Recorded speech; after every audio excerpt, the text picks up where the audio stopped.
அதிமுக பிளவுபடுறத பாஜக விரும்புமா? எடப்பாடியார் தலைமையை மாற்றிவிட்டு இவர்கள் கொஞ்சம் அதிகமானவர்களாக இருந்தால் இவருடைய தலைமையில அதிமுக தொடர்ந்து செயல்படுவதற்கான வாய்ப்பும் இருக்கிறது. தாவேக்கால இருந்தும் அதிமுக அந்த சி.வி. சண்முகம் பிரிவிலிருந்து ரெண்டு பேருக்கல்ல நிச்சயமாக சில அடுத்தடுத்த மட்டத்தில் இருக்கக்கூடிய தலைவர்களை வைத்து பேசியிருப்பார்கள். பாஜகவோட அடுத்த டார்கெட் என்ன கட்சியா இருக்கு தோழர்? அவர்களால் ஒரு திட்டவட்டமான ஒரு அரசியல் தோற்றத்தை தனக்குத்தானே உருவாக்கி கொள்ள முடியாது என்றுதான் நான் கருதுகிறேன். 100% நேர்மை என்று போர்டு போட்டுக்கொண்டு அவரால் செயல்பட முடியாதுல்ல. டயா பூஸ்டர் சுகரை கண்ட்ரோல் பண்ணும், உங்க ஆரோக்கியத்தை மீட்டு தரும். சர்க்கரையை கட்டுப்படுத்துறதுக்கான எளிமையான வழிமுறை, இயற்கையான வழிமுறை. அனைத்து மருந்து கடைகளிலும் கிடைக்கும்.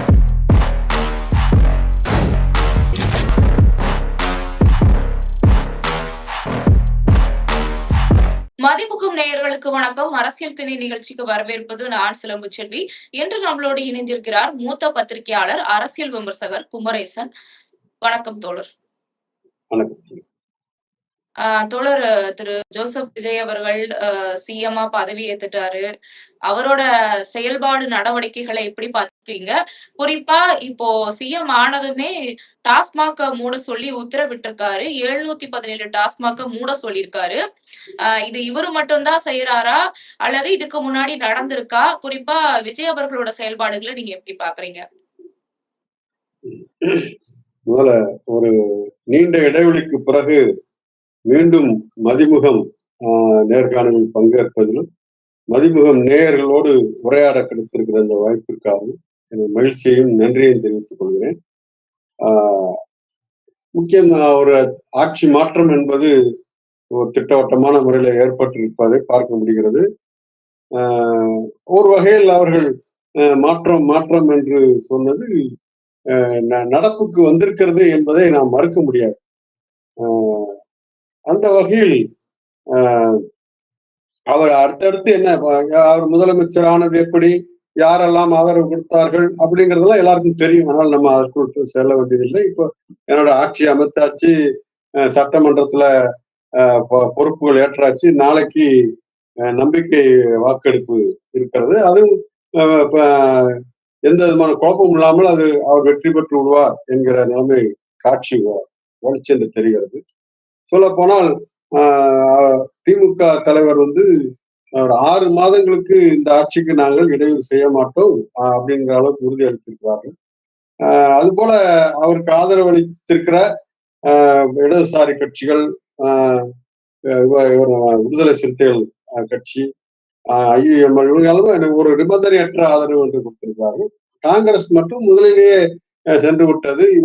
இவர்கள் ஒரு முறைப்படி திமுக தலைவரை சந்தித்து தங்கள் நிலைப்பாடுகளை விளக்கி இந்த முடிவை அறிவித்தது என்பதற்கும் அவர்கள் உடனடியாக எந்த பேச்சுவார்த்தையும் இல்லாமல் காங்கிரஸ் அதுல பல்வேறு நெருக்கடிகள், பல நிலைமைகள், உடனடியான இந்த நிலைமைக்கு உதாரணமா சொல்வதாக இருந்தால், எந்த வகையிலும் பாஜக ஊடுருவ அனுமதித்து விடக்கூடாது, சின்ன இடுக்கு கிடைத்தால் கூட கொண்டு விடுவார்கள் என்பதால் உடனடியாக சில முடிவுகள் எடுக்க வேண்டும் என்று அவர்கள் எடுத்திருந்தால் அது வரவேற்கத்தக்கதுதான். ஆனா அது முறைப்படி செய்திருக்கலாம் என்பதுதான்.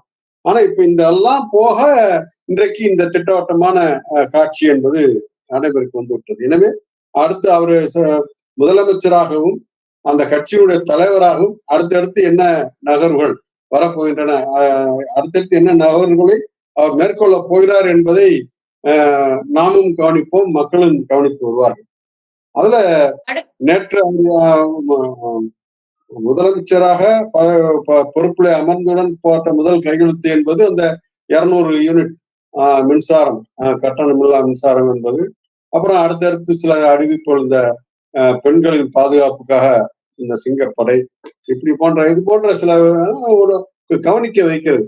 சரி, அடுத்தடுத்து என்ன வரும் என்று கவனிக்க வைக்கிறது.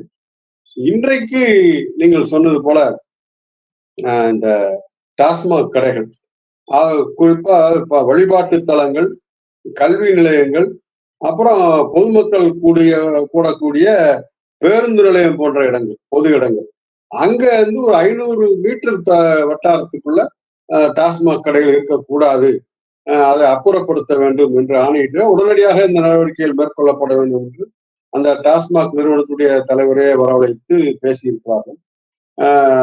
அதனால் பல கோடி ரூபாய் இழப்பு ஏற்படும் அப்படிங்கிற நிலைமையை சொல்லியிருக்கிறேன். ஏனென்றால் குறிப்பா வழிபாட்டு தலங்கள், அந்த கல்வி நிலையங்கள் என்பதை தாண்டி இந்த பேருந்து நிலையம் போன்ற இடங்களில் அந்த கடைகளை அருகிலே வைப்பதற்குத்தான் பார்ப்பார்கள். ஏன்னா அப்படி பேருந்து பயணத்திற்காக வருகிறவர்கள் உடனடியாக அந்த டாஸ்மாக் கடைக்கு வந்து விட்டு தங்களுடைய நோக்கத்தை நிறைவேற்றிவிட்டு அடுத்த பேருந்தை குறித்து ஊருக்கு போறதுக்கு செல்வார்கள். சில பேர் வேணுமோ அப்படியே படுத்தே கிடப்பார்கள் வைத்துக் கொள்ளலாம். ஆக அதுலதான் கூடுதல் வருவாய் இருக்கிறது என்கிற போது கிட்டத்தட்ட இத்தனை கடைகள் ஒரே நேரத்தில் மூடப்படுவது அரசுக்கு வருவாய் இழப்பு என்பது ஒரு குணம் ஏற்படுகிறது. அப்ப இதை நம்ம இன்னொரு கோணத்திலும் கூட யோசிக்கலாம். உங்களுடைய கேள்விக்கு வர கூட அதை கொஞ்சம் சொல்லிடுறேன். என்னவென்றால் முதலமைச்சராக பொறுப்பேற்ற பிறகு பேசிய பேச்சில் அவர் சொன்னார், கஜானாவை காலி செய்து விட்டார்கள், இத்தனை கடனாளியாக்கி சென்றிருப்பார்கள் என்று சொன்னார்கள். ஒரு அரசு கடன் வாங்குவதில் தவறு இல்லை. ஒரு அரசாங்கம் நிர்வாகத்துக்காக மக்களுக்கான நடவடிக்கைகளை மேற்கொள்வதற்காக திட்டங்களை செயல்படுத்துவதற்காக கடன் வாங்குவது என்பது உலகம் முழுக்க இருக்கிறது. இது அரசாங்கம் யாரோ ஒரு வட்டி கடைக்காரர்கிட்ட போய் வாங்கலையே. முறையான நிறுவனங்கள், அதற்கென்றே உள்ள அமைப்புகள், நிறுவனங்கள் மூலமாகத்தானே அந்த கடன் பெறப்படுகிறது. அதுலயும் கூட ஒரு தகவல் என்ன சொல்லி என்றால், இந்த ஒரு எத்தனை விழுக்காடு வரைக்கும் கடன் வாங்கலாம் என்பதற்கு ஒரு அளவு இருக்கு, 28 விழுக்காடு என்று நினைக்கிறேன். அந்த வரம்பு தாண்டவே இல்லை. அந்த அளவுக்கு வாங்கிக்கலாம். அத்தனை திட்டங்கள் நிறைவேற்றப்பட்டிருக்கின்றன என்பதெல்லாம் பார்க்கிறோம். கடந்த காலத்தில் அதெல்லாம் செயல்முறைக்கு வந்திருப்பதையும் பார்க்கிறோம். அப்ப அந்த செலவுகளை ஈடுகட்டுவதற்கு இந்த கடன் வாங்குவது என்பது பயன்பட்டிருக்கிறது. அப்ப இப்ப இந்த 700 கடைகள் 700 சொச்சம் கடைகளை மூடுகிற போது அந்த ஏற்படக்கூடிய அந்த வருவாய் இழப்பு, அந்த வருவாய் இழப்பினால் பல்வேறு திட்டங்களுக்கு ஏற்படக்கூடிய நிதி பற்றாக்குறை, அந்த நிதி பற்றாக்குறை சமாளிப்பதற்கு இது என்ன செய்ய முடியும்? கண்டிப்பாக சொந்த பணத்திலே செலவழிக்க முடியாது, செலவழிக்கவும் கூடாது இல்லையா? அப்ப ஒன்றிய அரசிடம் கோரி பெற வேண்டும். நமக்கு தெரியும் ஒன்றிய அரசு எந்த அளவிற்கு ஒரு மாநிலத்திற்கு, அது குறிப்பா தமிழகத்திற்கு அவருடைய சில கொள்கைகள் ஏற்றுக்கொள்ளாத மாநிலங்களுக்கு எப்படியெல்லாம் அவர் நிதி நெருக்கடி கொடுக்கிறார்கள் என்பது நமக்கு தெரியும். எனவே அப்படிப்பட்ட நிலையில போதுமான நிதி தேவை என்கிற போது விஜய் அரசும் கண்டிப்பா கடன் வாங்கத்தான் வேண்டியிருக்கும். அது தவறு இல்லை. எனவே இது போன்ற சில அணுகுமுறைகள் அவர் மேற்கொள்ள வேண்டும். இப்ப இந்த அடுத்து நீங்கள் அந்த கேள்வியோட முதல் பகுதிக்கு வந்துடுறோம். இந்த நடவடிக்கைகளை எப்படி பார்க்கிறீர்கள் என்று கேட்டீர்கள். இந்த நடவடிக்கை நிச்சயமாக ஒரு எதிர்பார்ப்பை கொடுத்திருக்கின்றன. நான் கூட ஒரு பதிவு செய்தேன். அந்த பதவியேற்க முடியாமல் போய்விடுமோ என்ற நிலைமை இருந்துச்சு பாருங்க. அப்ப அவருடைய தொண்டர்கள், ஆதரவாளர்கள்லாம் கண்ணீர் மல்க அவர் அந்த இயக்கத்தோடு இருப்பதையும், அந்த கண்ணீர் மல்க பேசுவதையும் பார்க்க முடிந்தது. அப்புறம் இவரு இந்த இடதுசாரி கட்சியுடைய திட்டவட்டமான ஆதரவு, விடுதலை சிறுத்தைகள் கட்சியினுடைய ஆதரவு எல்லாம் IUML ஆதரவு கிடைத்து இவர் பதவியேற்பது உறுதி என்று ஆன பிறகு ஆளுநர் அழைப்பும் வந்துவிட்டது என்று தெரிந்த பிறகு அதே முகங்கள் மிகுந்த மலர்ச்சியோடு, அந்த அந்த அந்த வெறும் மலர்ச்சி மட்டுமல்ல, தங்களுக்கு பிடித்தமான ஒருவர் பொறுப்புக்கு வருகிறார் என்கிற அந்த மகிழ்ச்சி மட்டுமல்ல, ஒரு எதிர்பார்ப்பு, ஒரு நம்பிக்கை. அவர் என்னவெல்லாம் எதிர்பார்த்தாரோ அவற்றையெல்லாம் இவர் நிறைவேற்றுவார் என்கிற அந்த நம்பிக்கை, அந்த நம்பிக்கைக்கு பாத்திரமாக உரியவராக இவர் செயல்பட வேண்டும் என்பதுதான் எல்லாருடைய எதிர்பார்ப்பும் கூட. அவருடைய அரசியல் களத்துல அவர் விமர்சித்தவர்கள் கூட இதைத்தான் வலியுறுத்துவார்கள். அந்த வகையில் இப்போது எடுத்திருக்கிற இந்த நடவடிக்கை, இப்ப உதாரணமா எதிர்கட்சி தலைவர்களா போய் சந்தித்து ஒரு மரியாதை நிமித்தம் சந்தித்து வந்தது, இதெல்லாம் ஒரு நல்ல ஒரு புதிய முயற்சி தான், ஒரு பண்பு கூட என்றும் சொல்லலாம். இந்த பண்பு என்பது இன்னும் தொடர்ந்து சட்டமன்றத்துல இன்றைக்கு காலையில் அந்த பேரவைத் தலைவர், துணைத் தலைவர் தேர்ந்தெடுக்கப்பட்ட பிறகு அவர்களை வரவேற்று வாழ்த்தி பேசிய தலைவர்களுமே திரும்ப திரும்ப சொன்ன விஷயம் அதுதான். எதிர்கட்சிகளின் குரலை கேட்பது, மக்களின் குரல் சட்டமன்றம் ஒழிப்பதற்கு கூடுதல் வாய்ப்பை அளிப்பது என்றெல்லாம் சொல்லியிருக்கிறார்கள். இன்னும் சொல்ல போனா கட்சி என்ற முறையில் 108 இடங்கள் அந்த அவருடைய திருச்சி தொகுதி அவர் விலகி விட்டதால் 107 ஆகிவிட்டது. அதுல ஒருவருடைய நிலை என்ன என்பது நாளைக்கு தான் தெரியும். நீதிமன்றம் என்ன சொல்ல போகிறது என்பது பொறுத்தான் இருக்கிறது. இந்த நிலைமையில மற்ற கட்சிகள் தான் அதிகம். அப்படிங்கும்போது அது ஒரு எண்ணிக்கை சார்ந்த ஒன்னு நீ பெரியாளா நான் பெரியாளா என்பதாக அல்லாமல் மக்களுடைய தீர்ப்பு, எதிர்கட்சிகளுடைய குரலை கேளுங்கள், அவருடைய விமர்சனங்களுக்கு செவிமடுங்கள், சரியான விமர்சனங்களை ஏற்றுக்கொண்டு அதற்கேற்ப நடவடிக்கை எடுங்கள் என்பதுதான். அதை அவர் செயல்படுத்துகிறாரா இல்லையா என்பதை வரப்போகும் நாட்கள் நமக்கு காட்டும். இப்ப நீங்க சொன்னதுல இருந்து ஒரு கேள்வி எழுது தோழர். ரீசெண்டா கூட சி.வி. சண்முகம் அவர்கள், அதிமுக இருக்க சி.வி. சண்முகம் அவர்கள் தாவேகாவுக்கு ஆதரவு தெரிவிப்போம் அப்படின்னு அவரோட இருக்கக்கூடிய எம்எல்ஏக்களோட சேர்த்து பிரஸ் மீட் ஒண்ணு கொடுத்திருந்தாரு. இபிஎஸ் இன்னொரு சைடு வந்து நாளைக்கு நடக்கக்கூடிய சட்டசபையில அதிமுகவுக்கு ஆதரவு தெரிவிச்சா கண்டிப்பா உங்களுக்கு கட்சியிலிருந்து நீக்குவோன்னு கண்டனம் தெரிவிச்சிருந்தாங்க. இது நீங்க எப்படி பாக்குறீங்க? அதிமுக இப்பயே 2 அணியா பிரிஞ்சிருக்கா, இல்ல பிரியறதுக்கு வாய்ப்பு இருக்கா? அது அதிகாரப்பூர்வமாக இன்னும் பிரியவில்லை. சட்டப்படி பார்த்தா இன்றைக்கும் அவர் ஒரே கட்சியாகத்தான் இருக்காரு. சட்ட விதிகளின்படி ஒரு தனி கட்சியாக வந்து விட்டார்கள், புதிய கட்சியாக தங்களை அமைத்துக் கொண்டார்கள் என்றெல்லாம் இல்லை. ஒரு 2 நடக்கும். ஒன்று அப்படியாக எதிர்காலத்தில் அப்படி நடக்கிறதுக்கு வாய்ப்பு இருக்கிறது, அல்லது எடப்பாடியார் தலைமை இனிமேல் எடப்பாடியார் தலைமையை மாற்றிவிட்டு இவர்கள் கொஞ்சம் அதிகமானவர்களாக இருந்தால் இவருடைய தலைமையில அதிமுக தொடர்ந்து செயல்படுவதற்கான வாய்ப்பும் இருக்கிறது. அதனால எது நடக்கும் என்று நாம் சோதிடம் கணிக்க முடியாது இப்போதைக்கு. ஆனால் இத வேற ஒரு கோணத்துல பாருங்க. இப்ப இது வந்து நடவடிக்கை எடுக்க முடியுமா முடியாதா என்று கேட்டால் அந்த துருப்பு சிக்கி இப்ப பேரவைத் தலைவர் கையில் இருக்கிறது. பேரவைத் தலைவர் இந்த 2 தரப்புலுமே போய் பேரவைத் தலைவரை சந்தித்து கடிதம் கொடுத்திருக்கிறார்கள், ஆதரவு கடிதமும் கொடுத்திருக்கிறார்கள். இன்னொரு பக்கம் யார் தலைவர், யார் செயலாளர், யார் கொறடா என்பதெல்லாம் கூட தெரிவித்திருக்கிறார்கள். அதுல பேரவைத் தலைவர் என்ன முடிவெடுக்கிறார், எந்த கடிதத்தை ஏற்றுக்கொள்கிறார் என்பதை பொறுத்துதான் இது தீர்மானமாகும். சட்டப்படி ஒரு சட்ட முறைப்படி பார்த்தால் எடப்பாடியார் தான் அந்த கட்சியுடைய தலைமை பொதுச் செயலாளர் இல்லையா? அப்படி என்கிற போது அவர்கள் கொடுக்கிற கடிதத்தை அப்படிதான் செயல்பட முடியுங்கிறது சட்டப்படியான ஏற்பாடு தான். அதை நம்ம மறுக்க முடியாது.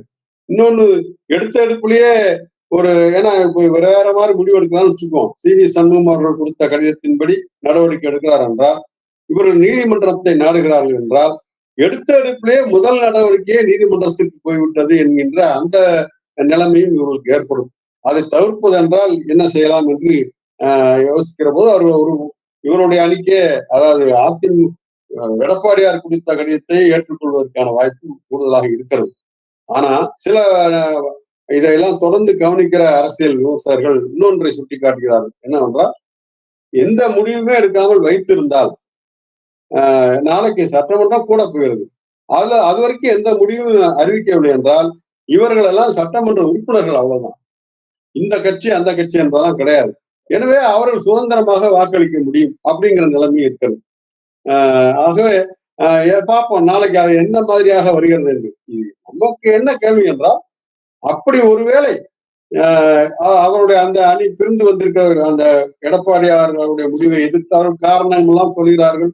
அதெல்லாம் இருக்கட்டும். அதை வந்து இப்ப வெளியே போவதற்காக இப்ப ஒரு காரணத்தை உருவாக்கி சொல்கிறார்கள் என்று இந்த பக்கம் சொல்கிறார்கள். அதெல்லாம் அடுத்தடுத்து வரும் நாட்களில் நமக்கு விடை கிடைத்து வரும். ஆனால் நமக்கு எழுகிற கேள்வி என்னவென்றால், ஒருவேளை அவர்கள் ஆதரவு அளித்த பிறகு அதை இலவசமாக அந்த ஆதரவை அளித்து விட மாட்டார்கள் என்று எல்லாருக்கும் தெரியும். நிச்சயமாக இன்னும் சில பேர் ஏற்கனவே இந்த பேசியிருப்பாங்க. 2 தாவேக்கால இருந்தும் அதிமுக அந்த சி.வி. சண்முகம் பிரிவுல இருந்து 2 பேருக்கடையில நிச்சயமாக சில அடுத்தடுத்த மட்டத்தில் இருக்கக்கூடிய தலைவர்களை வைத்து பேசியிருப்பார்கள்.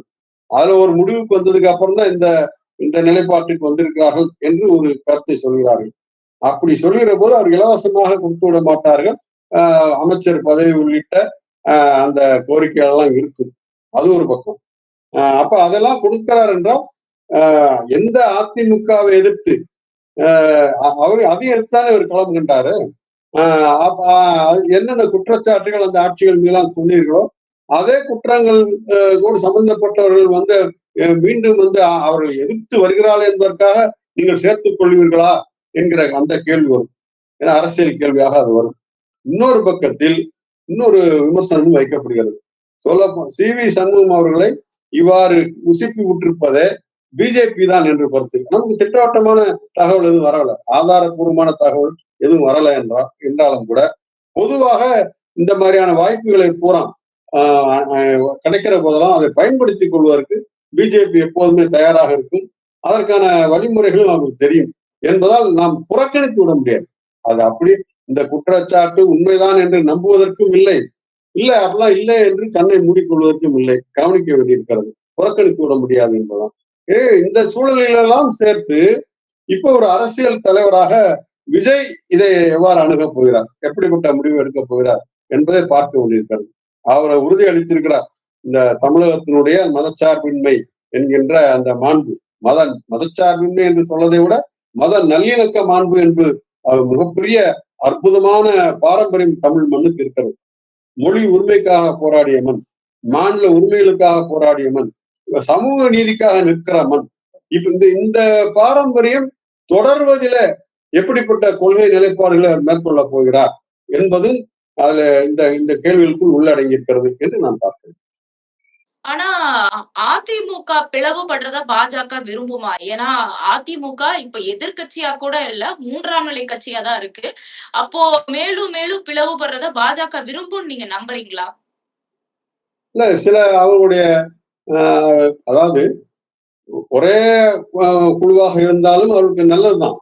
ஆனா ஒருவேளை இதுல அவர் எதிர்பார்க்கிற சில மாற்றங்களுக்கு, அவருடைய ஊடுருவலுக்கு இப்படியே இருப்பது ஒத்து வராது என்று நினைத்தால் அதை உடைத்து தங்களுடைய செல்வாக்காக வைத்துக் கொள்வதற்கும் அவர் தயங்க மாட்டார்கள் என்றுதான் பார்க்கலாம். ஏன்னா அரசியல்ல இதுதான் நடக்கும் அல்லது இப்படிதான் சேர்ந்து முழுக்க முழுக்க 100% நேர்மை என்று போர்டு போட்டுக்கொண்டு அவரால் செயல்பட முடியல. நான் கடந்த காலங்களில் பார்த்திருக்கேன். எனவே இப்படியான ஒரு பின்னணி இருந்தால் நான் தான் சொன்னேன், இதை அப்படியே நம்பவும் முடியல, அதே நேரத்தில் அப்படிலாம் இருக்காது என்று புறக்கணித்து விடவும் முடியவில்லை. ஆகவே இப்படி ஒரு வாய்ப்பு கிடைக்கிற போது அதையும் முயன்று பார்க்கலாம் என்று பிஜேபி நினைத்திருந்தால் அதுல வியப்பும் இல்லை. அவங்க நினைக்கலன்னா நல்லது அப்படின்னு சொல்லலாம்.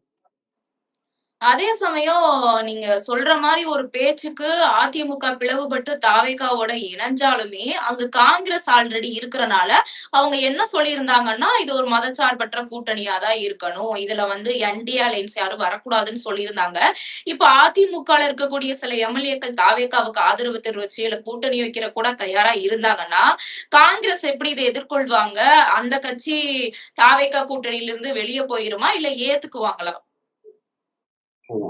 இது ஒரு ஏனென்றால் காங்கிரஸை பொறுத்த வரைக்கும் தொடக்கத்திலேயே அந்த அமைச்சரவையில் இடம் என்பதை அவர் வலியுறுத்தி இருக்கிறார்கள் என்பதெல்லாம் செய்திகள் வந்திருக்கின்றன. அடுத்து அப்படி என்ன நடக்க போற என்பது பார்க்கத்தான் போகுது.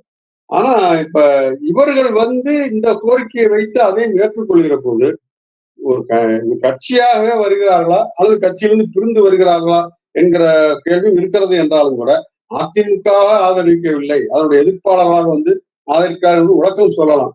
ஆனா நான் முதல்ல நம்ம பேசணும், இவர்களை எதிர்த்துதானே களம் கண்டிருந்தது. உதாரணமா திமுக அணியில இருந்த இடதுசாரி கட்சிகளும் விடுதலை சிறுத்தைகளும் ஐயுஎம்களும் ஆதரவு அளிக்கிறார் என்றால் அது திமுகவின் ஆதரவு என்று எடுத்துக் கொள்ளப்பட மாட்டார் இல்லையா?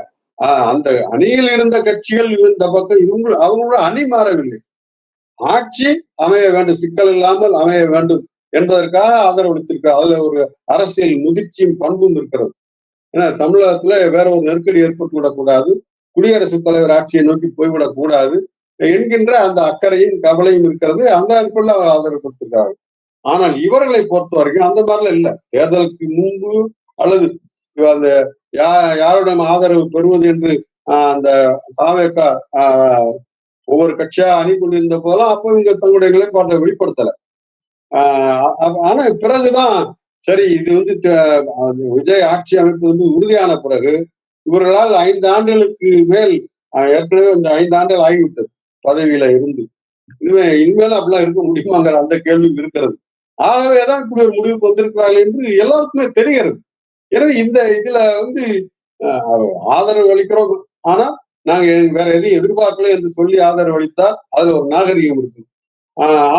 அதை மாறாக அதுக்கு ஒரு விலை பேசப்பட்டால் அந்த விலையை தாவேக்கா ஏற்றுக்கொண்டால் தாவேக்கா உருவாக்கி இன்றைக்கு மக்கள் மத்தியில் ஒரு மதிப்பை பெற்றிருக்கிறத அந்த மதிப்புக்கும் சரிவு ஏற்படும். சொல்ல போனா இவர்கள் இப்படி ஒரு வாய்ப்பை பயன்படுத்திட்டு உள்ள நுழைந்தால் இவருடைய சுயநலம் என்பது மேலும் மேலும் அப்பட்டமாக வெளிப்படும். அதிமுக 3 அணியா பிரிஞ்சதுக்கு சசிகலா, இபிஎஸ், ஓபிஎஸ்ன்னு 3 அணியா பிரிஞ்சதுக்கு காரணமே பாஜக தானே அப்பயே ஒரு பேசு பொருள் இருந்துச்சு. இப்ப மேலும் அதிமுக பிரியறதுக்கு பாஜக ஒரு காரணம்னு சொல்லப்பட்டுச்சுன்னா, இப்போ அதிமுக அடுத்த கட்டத்துல ஒண்ணுமே இல்லாம போயிட்டாங்கன்னா பாஜகவோட அடுத்த டார்கெட் என்ன கட்சியா இருக்கும் தோழர்? அவருக்கு தெரியும் திட்டவட்டமாக எந்தெந்த கட்சியை நெருங்க முடியும், எந்தெந்த கட்சியை நெருங்க முடியாது என்பது அவருக்கு தெரியும். அவர் நெருங்க முடியும் என்று வகைப்படுத்தி இருக்கிற கட்சிகள்ல எப்படி வேணாலும் அது நடக்கலாம். இப்ப ஒரு பேச்சு அடிபடுகிறது இல்லை. இப்ப விஜய் வேண்டுமென்றால் இப்படிப்பட்ட ஒரு முடிவை எடுக்கலாம். ஆனா அவர் கூட இருக்கிறவர்கள் அதுல குறிப்பிட்ட சில பேர் இந்த பாஜக பின்னணி உள்ளவர்கள் தான், பாஜகவினுடைய பின்புலம் உள்ளவர்கள் தான் என்றெல்லாம் சொல்கிறார்கள். இதெல்லாம் பேச்சு ஊடகவியலாளர்களும் பேசப்படுகிறது, விமர்சனங்களும் வந்திருக்கின்றன. என்கிற போது நேரடியாகவே ஏன் மற்ற கட்சிகளை இப்ப மக்களிடம் செல்வாக்கு பெற்றிருப்பதால் இவர்கள் இந்த செல்வாக்கு உடனடியாக சரிந்து விடாது, அதற்கான வாய்ப்பு இல்லை என்பதால் இவர்களே பயன்படுத்தி கொண்டால் என்ன என்று கூட அவர் நினைக்கலாம். நேரடியாக அரசியலாக பயன்படுத்துவது மட்டுமல்ல, மறைமுகமாக தங்களுடைய நோக்கங்களை நிறைவேற்றினாலே போதுமே. இப்ப உதாரணமா ஆளுநர் மாளிகையில் நடந்த அந்த விழாவில வந்தே மாதம் தானே முதல்ல பாடப்பட்டது. இப்படி படிப்படியாக அதற்கான திட்டம், அதுக்கான அரசாணையே பிறப்பித்திருக்கிறார்களே. இப்ப சட்டமன்றத்துல மாற்றி இன்றைக்கு தமிழ் தாய் வாழ்த்துடன் தொடங்கியது. ஏன்னா தமிழக அரசு நடத்துகின்ற நிகழ்வு என்பதா. ஆனா அங்க அப்படி நடக்கிறது. அப்ப இந்த முரண் என்பது போய்கொண்டே இருக்கும் என்கிற போது சொல்லப்போனா பிஜேபி இப்படி கூட திட்டுவாங்க. சில முரண்கள் அப்படி முற்றிக்கொண்டே வருவது கூட நல்லது என்று நினைப்பார்கள். எடுத்துக்காட்டாக சட்டமன்றத்துல இன்றைக்கு பேசிய எதிர்கட்சி தலைவர் உதயநிதி அவர்கள் அந்த சனாதனத்துக்கு எதிரான அந்த தமிழகத்துக்குடைய அந்த அடையாளத்தை பாதுகாக்க வேண்டும் என்பது போன்ற ஒரு கருத்தை சொல்ல, அது பாஜக தலைவரான காந்தி அவர்கள் அதை கடுமையாக விமர்சித்திருக்கிறார். உதயநிதி இன்னும் திருந்தவில்லை என்கிற அளவுக்கு சொல்லியிருக்கிறார். மக்கள் பதவியிலிருந்து விரட்டி அடித்த பிறகும் அவர் இவ்வாறு பேசிக் கொண்டிருக்கிறார் என்று தன்னுடைய கோபத்தை வெளிப்படுத்தியிருக்கிறார். அப்ப என்றால் என்ன அர்த்தம் என்றால் உதயநிதி அவர் பேசியதை அவரால் தடுத்திருக்க முடியாது என்பது மட்டுமல்ல, இப்படி பேசியதை பயன்படுத்தி கொண்டு பிஜேபி அந்த நோக்கம் இருக்குல்ல, மக்களுடைய அந்த மதம் சார்ந்த உணர்வுகள் சனாதானம் என்று சொல்லுகிற போது அதுல அந்த மத அடையாளம் இருக்குல்ல, அதை பயன்படுத்துவது அதுதான் இந்துக்களின் அடையாளம் என்று சொல்லி அந்த மக்களை ஒரு விதமாக கொங்கு சீவி விடுகிற வேலை. அந்த மதச்சார்பற்ற அரசாக இருக்க வேண்டும் அப்படி இந்த மதச்சார்பு என்பதை பற்றிய நிறைய குழப்பங்கள் விளைவிக்கப்படுகிறது. மதச்சார்பின்மை என்று மக்களுக்கு சொல்லவில்லை, மக்கள் மதச்சார்புள்ளவர்களா இருக்கலாம். அவரவர் நம்புகிற மதத்தை பின்பற்றலாம், அதுல எந்த தடையும் கிடையாது. அரசமைப்பு சாசனம் அந்த உரிமையை வழங்குகிறது. இன்னும் கொஞ்சம் கூடுதலாக சொல்ல வேண்டும் என்றால் மதம் சாராமலும் இருக்கலாம், மத நம்பிக்கை இல்லாதவர்களாக எந்த மதத்தின் சாராதமாக இருக்கலாம். இன்னைக்கு சட்டப்படி அதுக்கு சான்றிதழே கூட தரப்படுகிறது. அதுக்கு அப்படி கேட்டு வாங்குறதுக்கான சட்ட ஏற்பாடுலாம் இருக்கின்றன. இதெல்லாம் அரசாங்கம் சாசனம் உருவாக்கி இருக்கிற போது அந்த மதச்சார்பின்மை என்பதை அதுல ஏதாவது உடைச்சலை ஏற்படுத்துவதற்கு, அதுல கீறலை ஏற்படுத்துவதற்கு இப்ப எப்படி திருப்பரங்குன்றம் போன்ற அந்த நிலைமையெல்லாம் பார்த்து கடந்து வந்திருக்கிறோம். அப்போ இப்ப இந்த உணர்வை சொல்லி இப்ப இப்படி ஒரு பேசுவதை வாய்ப்பாக பயன்படுத்தி கொண்டு ஏற்கனவே ஒரு மாநாட்டிலே அவர் அதை பத்தி பேச, அவர் அமைச்சராக இருக்கிற போது, ஆளுங்கட்சியாக இருக்கிற போது அவர் பேசிய பேச்சை பெரிய பிரச்சனையாக்குனாங்கல்ல, வழக்குகளே போடப்பட்டிருக்கின்றன. அப்ப இப்ப அதோட நோக்கம் என்னன்னா அந்த வழக்கிலே வெற்றியா தோல்வியா என்பதல்ல, இதை பேசு பொருளாக்குவது, இதை மக்கள் மத்தியில விவாதிக்க விடுவது. எத்தனையோ பிரச்சனை இருக்கு, இதை பற்றி விவாதிப்பது. அப்ப நம்முடைய மத உணர்வுல கை வைத்து விட்டார்கள் என்ற ஒரு தோற்றத்தை ஏற்படுத்துவது, அப்படியான ஒரு பெரிய வியூகம் எல்லாம் இருக்கும். அந்த ஏற்படுதான் அவருடைய வானதி அவர்களுடைய எதிர்வினையும் வந்திருக்கிறது என்று கூட நான் பார்க்கிறேன். சரிங்க தோழர். அ ஒரு பக்கம் அதிமுகக்குள்ள இந்த மாரி குளறுபடிகள் போயிட்டுருக்க, சட்டசபையில அமமுகவை சேர்ந்த காமராஜ் எம்எல்ஏ தாவேகாவுக்கு ஆதரவு தெரிவிச்சதுக்காகவே அவர கட்சியில விட்டு தூக்கிட்டதா டிடிவி தினகரன் அவர்கள் அறிக்கை ஒண்ணு வெளியிட்டிருந்தாரு. இந்த நிகழ்வ நீங்க எப்படி பார்க்குறீங்க? அதாவது முதலமைச்சராக விஜய் அவர்கள் பொறுப்பேற்பதற்கு முன்னால், அதற்கு முதல் நாள் ஆளுநரை சந்தித்துவிட்டு வந்தார் டிடிவி தினகரன். ஒரு கடிதத்தையும் கொடுத்து வந்தார். நீங்க எடப்பாடியாரை முதலமைச்சராக அறிவிக்க வேண்டும், அவர் ஆட்சி அமைக்க அழைக்க வேண்டும் என்று ஒரே ஒரு சட்டமன்ற உறுப்பினரை வைத்துக் கொண்டிருக்கிற அவர் இப்படி சொன்னார். மாறாக இன்னொன்றையும் சேர்த்து சொன்னார். என்னவென்றால், காமராஜ் வந்து தாவேக ஆட்சி அமைக்க ஆதரவு தெரிவித்திருக்க ஒரு போலி கடிதத்தை காட்டியிருக்கிறார்கள். நான் வந்து அதற்கு சட்டப்படி நடவடிக்கை எடுக்க போகிறேன், அதான் நீதிமன்றத்தை நாட போகிறேன் என்ற பொருள்ல பேசினார். இப்ப என்ன ஆச்சு? அவர் வந்து நான் இந்த கட்சியை தாவேக ஆட்சியை அமைக்க ஆதரவு அளிக்கிறேன் என்று சொன்னார். பொதுவாக இந்த ஆட்சி நடைபெறுவதற்கு நான் ஒத்துழைப்போம்னு சொல்றதுங்கிறது வேற, ஆதரிப்பேன்னு அவர் சொல்லிக்கிறார்.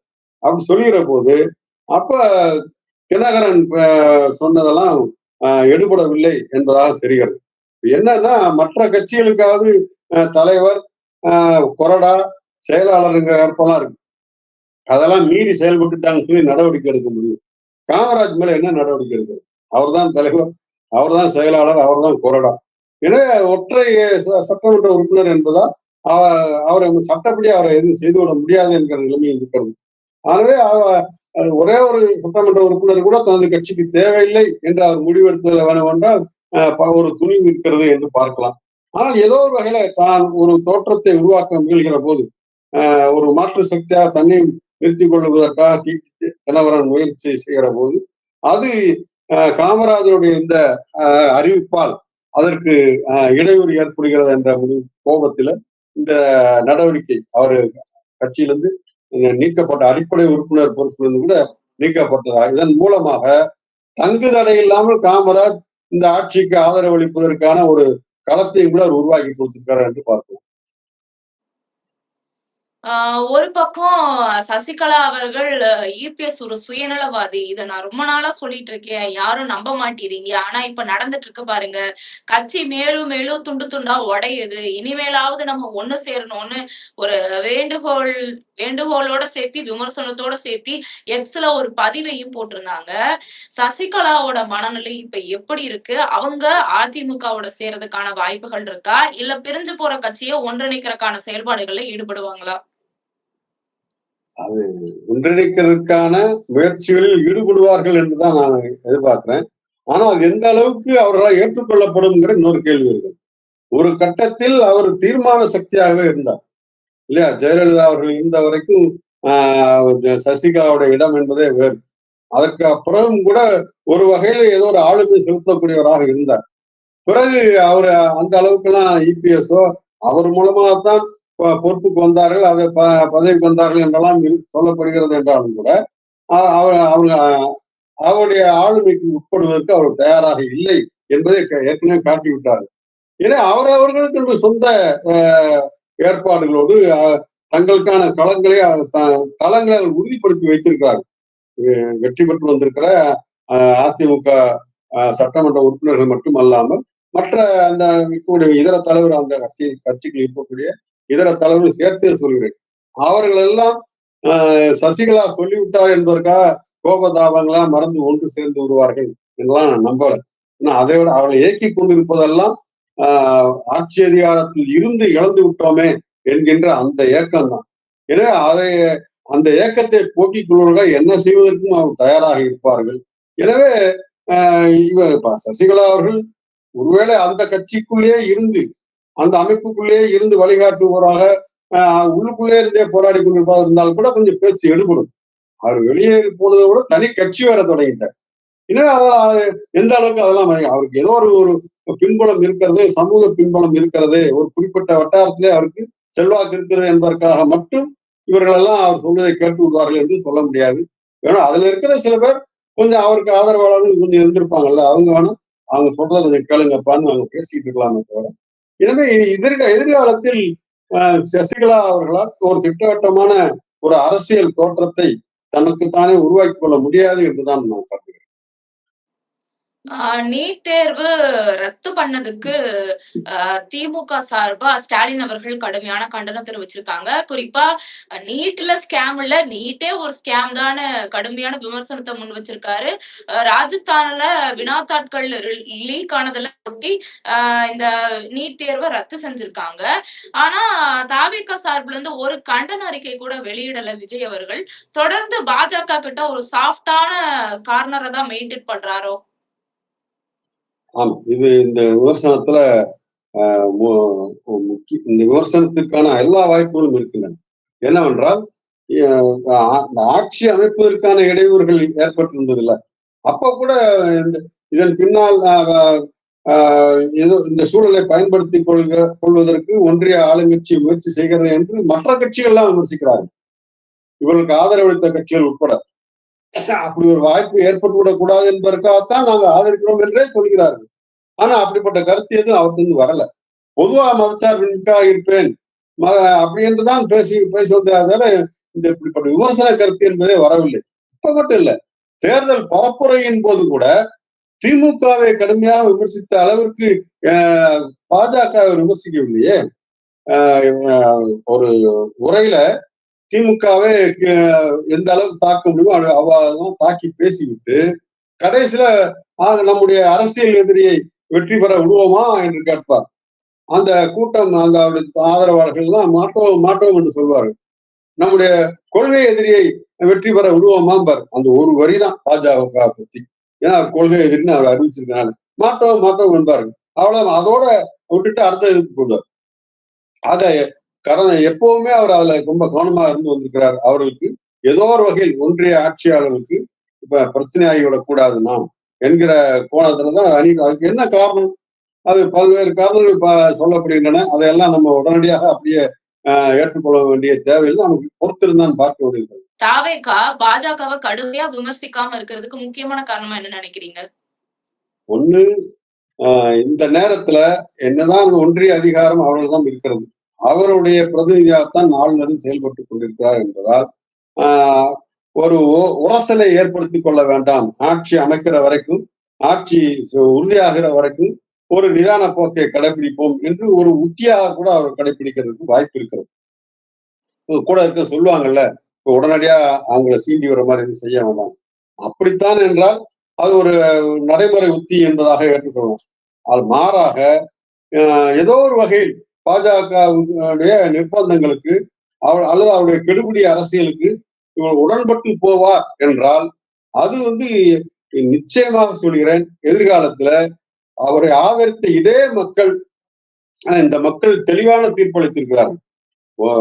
அதாவது நான் சொல்றேன்னா, இப்ப திமுக தலைமையிலான அந்த அணி, அதுபோல பல்வேறு ஊடகவியலாளர்கள், கருத்தாளர்கள் எல்லாருமே ஒரு வேண்டுகோள் என்னவென்றால், ஒரு 2 வேண்டுகோள் விட்டார்கள். ஒன்று, திமுக கூட்டணிக்கு மீண்டும் வெற்றி வாய்ப்பு அளியுங்கள், அந்த 5 ஆண்டு சாதனைகள் தொடர வேண்டும், தமிழ்நாட்டில் இப்படிப்பட்ட இந்த மத மக்களுடைய நல்லிணக்கத்துக்கு எதிரான சக்தியில் ஊடுருவ அனுமதிக்க கூடாது, எனவே அவர்களுக்கு அந்த அணிக்கு தோல்வியை தாருங்கள், இந்த அணிக்கு வெற்றியை தாருங்கள் என்று வேண்டுகோள் விட்டார்கள். அந்த ஒரு கோரிக்கையை மக்கள் ஏற்றுக்கொண்டார்கள், ஒரு வேண்டுகோளை. அதாவது இந்த அணிக்கு அந்த பாஜக பின்னணியில் அதிமுக வருகிறது என்ற புரிதலோடு அதை தள்ளி வைப்பது, ஒதுக்கி வைப்பது என்கிற அந்த கோரிக்கையை வேண்டுகோளை ஏற்றுக்கொண்டு விட்டார்கள். ஆனா இந்த அணிக்கு வெற்றி வாய்ப்பு அளியுங்கள் என்கிற அந்த கோரிக்கையை ஏற்கவில்லை. ஆனா அந்த நிலையிலும் கூட இந்த பாஜகவை இப்ப அவர்கள் கூட இருந்த கட்சிகள் வெளியே வந்ததுக்கு அப்புறம் வெளியே வரல, அவங்க அந்த அணியில தான் இருக்கிறாங்க, அவங்க தெளிவுபடுத்தியிருக்கிறார்கள். இந்த ஆட்சி அமைப்பதற்கு மட்டும்தான் ஆதரவு என்றெல்லாம் அவங்க தெளிவுபடுத்தியிருக்கிறார்கள். அப்படி வந்த பிறகு அந்த இந்த ஒவ்வொரு நகரையும் பாஜக பற்றிய விமர்சனங்களோடு அணுகுகிற போது இவர்கள் அடக்கி வாசிப்பது என்பது ஒரு சந்தேகத்தையும் ஏற்படுத்தத்தான் செய்கிறது. நான் சொன்னது போல இப்போதைக்கு ஒரு நடைமுறை உத்தியாக இதை கடைபிடித்தால் நன்று, இல்லை என்றால் வெகு விரைவிலேயே இந்த மக்கள் எதற்காக வாக்களித்தார்களோ, இந்த நாட்டினுடைய, இந்த தமிழ் மண்ணுடைய மதச்சார்பின்மை மாண்பு அல்லது மத நல்லிணக்க மாண்பு என்பதற்கு என்ற அடிப்படையில் அவர்கள் தீர்ப்பு அளித்திருக்கிறார்கள். அந்த தீர்ப்புக்கு எதிராக விஜய் செல்கிறார், தாவேகா செல்கிறது என்ற காட்சியைத்தான் மக்கள் புரிந்து கொள்வார்கள். அதை அங்கீகரிக்க மாட்டோம். எந்த அளவுக்கு ஒரு ஆதரவை அள்ளி கொடுத்தார்களோ அதே அளவுக்கு கடுமையாக இந்த போக்கை விமர்சிக்கிறவர்களாகவும் ஏற்றுக்கொள்ள முடியாதவர்களாகவும் மக்கள் மாறுவார்கள் என்பதை தாவேகா தலைமை தன் மனதிலே கொள்ள வேண்டும். ஒரு பக்கம் விஜய் அவர்கள் மூத்த தலைவர்கள போய் சந்திச்சது அரசியல் நாகரிகமா கருதப்பட்டாலுமே, இன்னொரு பக்கம் நாளைக்கு பெரும்பான்மையை நிரூபிக்கணும் அசெம்பிளியில. அதனால இப்பவே போய் வைகோ அவர்களையும் அன்புமணி ராமதாஸ் அவர்களையும் அவங்க மனைவியெல்லாம் சந்திச்சுட்டு வச்சுட்டு வந்தோம்னா, நாளைக்கு நம்ம பெரும்பான்மையை நிரூபிக்கிறப்ப அவங்களுமே நம்மளுக்கு ஆதரவு தெரிவிக்கலாமே அப்படிங்கிற ஒரு சுயநல ஒரு தேடலுக்காக தான் விஜய் அவர்கள் இந்த மாதிரியான நடவடிக்கைகளை ஈடுபட்டு இருக்காரா? அது அரசியல் நாகரிகம்னு மற்ற தலைவர்கள் தெரியாம சொல்றாங்களா? இப்படி ஒரு பேசு பொருள் இருக்கு தொடர். இதை எப்படி நீங்க பாக்குறீங்க? அதாவது அவர் உள்நோக்கத்துடன் தான் செய்கிறார் என்றால் ரொம்ப பளிச்சென்று தெரிந்துவிடும். நிச்சயமாக அந்த தலைவர்கள் ஒரு உடன்பாடு இல்லாமல் தான் அவரும் ஒரு சம்பிரதாயத்துக்காகத்தான் போய் பார்க்கிறார் என்றால் அவரும் சம்பிரதாயத்துக்காகத்தான் வரவேற்றார்கள் என்று கொள்ளலாம். அவர்கள் பார்க்கணும் ஆற தழுவி கொள்வது, புத்தகங்கள் பரிசளிப்பது, சில வேண்டுகோளை வைப்பது, இவரும் இதற்கேற்றபடி நான் நடந்து கொள்வேன் என்று உறுதி அளிப்பது என்றெல்லாம் நடக்கிறது. ஏன்னா எல்லாம் கலந்து இருக்கும். அவர் இருக்கலாம். இப்போ பாக்குறேன் நான் என்னுடைய இன்றைக்கு நான் எழுதிய கட்டுரையில கூட அந்த கட்டுரை வந்து கூட குறிப்பிட்டிருக்கேன். இவர் கோட் சூட் அணிந்து பொறுப்பேற்றார். சட்டமன்றத்திற்கும் அதே உடையில தான் வந்திருக்கிறார். இது வந்து நான் எப்படி பார்க்கிறேன் என்றால், பொதுவா இங்க தமிழ்நாட்டுல அரசியல் தலைவர்கள், குறிப்பா ஆண் தலைவர்கள் வந்து ஒரு ஒரு சீருடை போல, அறிவிக்கப்படாத சீருடை, வெள்ளை வேட்டி வெள்ளை சட்டை, அது ஒரு மரபாக ஒரு பாரம்பரிய அடையாளம் போல பின்பற்றப்பட்டு வருகிற போது இல்லை, ஒரு புதிய தலைமுறையை பிரதிபலிப்பதாக, புதிய தலைமுறையினுடைய எண்ணப்போக்குகளை பிரதிபலிப்பதாக கோட் சூட்டோட வருகிறார். அதை அப்படி உருவப்படுத்திக் கொள்ள முடிகிறது. அப்படி அந்த மாற்றம் என்பது, அந்த புதிய தலைமுறைக்கான அடையாளம் என்பது அவருடைய ஒவ்வொரு செயலிலும் வெளிப்பட வேண்டும். அதுல ஒரு தொடக்கமாக இப்படி ஒரு முரண்பட்டு மட்டுமே இருக்க வேண்டாம். ஏன்னா அரசியல் களத்துல சட்டமன்றத்துக்குள்ள மோத வேண்டியிருக்கு, வாக்குவாதங்கள் வரும், ஆதரித்தும் எதிர்த்துமாக நிறைய பேச்சுகள் இருக்கும். அது மாதிரி பொதுமக்களிடையே கூட இந்த கட்சிகள் அவருடைய பிரச்சனைகளுக்காக போராட்ட களம் காண்பார்கள். இடதுசாரி கட்சி வெளிப்படையாக இருக்கு, எங்களுடைய போராட்டம் தொடர்ந்து அறிவித்திருக்கிறார்கள். இப்படி எல்லாம் இருக்கிற அது மாதிரி திமுக தலைவர் கூட 6 மாதங்களுக்கு நாங்கள் இடையூறு செய்ய மாட்டோம் என்று சொல்லியிருக்கிறார். இதெல்லாம் பார்க்கிற போது அதெல்லாம் இருக்கும், அந்த மோதல்லாம் இருக்கும் என்றாலும் அதே நேரத்துல தனிப்பட்ட முறையில ஒரு பகை அரசியலாக கொண்டு செல்ல வேண்டாம். அது ஒரு புதிய அணுகுமுறையாக கூட இருக்கலாம். எனவே நம்ம இது எல்லாமே இப்ப நீங்க சொல்றது கூட நமக்கு திட்டவட்டமாக தெரியாது, நாம அவர் கூட இருக்கல. அப்படியாக இருப்பதற்கான வாய்ப்புகள் கூடுதலாக இருக்கிறது. ஏதோ ஒரு வகையில எல்லாருமே வரவேற்றிருக்கார்கள். ஒரு புதிய பண்பு என்பது உருவாகி இருப்பது போற்றத்தக்கது என்று. ஆனால் வெறும் இந்த ஒரு சடங்கு போல மட்டும் இந்த சந்திப்பு நடந்ததாக பதிவாகிவிடக் கூடாது. உண்மையிலேயே அவர்களை மதிப்பது என்பது, அந்த எதிர்கட்சி தலைவர்களை போய் சந்தித்து வந்தது, அதுக்கான பொருள் என்பது, அவர்களை மதிப்பது என்பது வெறும் சந்திப்பிலும் மரியாதை செலுத்துவதிலும் இல்லை. மாறாக அவர்கள் முன்வைக்கக்கூடிய மக்களுக்கான கோரிக்கைகள், அவர்கள் எழுப்பக்கூடிய மக்களுடைய பிரச்சனைகள், இவற்றிலெல்லாம் இந்த அரசு எந்த அளவுக்கு அக்கறையோடு தலையிடுகிறது, நடவடிக்கைகளை மேற்கொள்கிறது என்பதுதான் உண்மையான அந்த பண்பு என்பது அடங்கியிருக்கிறது என்று பார்க்கிறேன். ஆனாலும் ஒரு தொடக்க நிலையில முதல் முறையாக கட்சி தொடங்கி 2-3 ஆண்டுகளிலேயே ஆட்சிக்கும் வருகிற அளவிற்கான ஒரு மாற்றம் என்பது தமிழகத்துல மிக மிக புதுமையானது தானே. அப்படி என்கிற போது சரி, இந்த மாதிரியான புதுமையும் சேர்ந்து வரட்டும் அவங்க நினைத்திருக்கலாம். அப்படி நினைத்திருந்தா அது ஒரு ஆரோக்கியமான நிகழ்வு போக்காத்தான் நான் பார்க்கிறேன். ரொம்ப நன்றி தோழர். எங்களுக்காக இவ்வளவு பொறுமையாகவும் நாங்க கேட்ட கேள்விகளுக்கு அழகாகவும் பதில் சொன்னீங்க. நன்றி தோழர். மகிழ்ச்சி.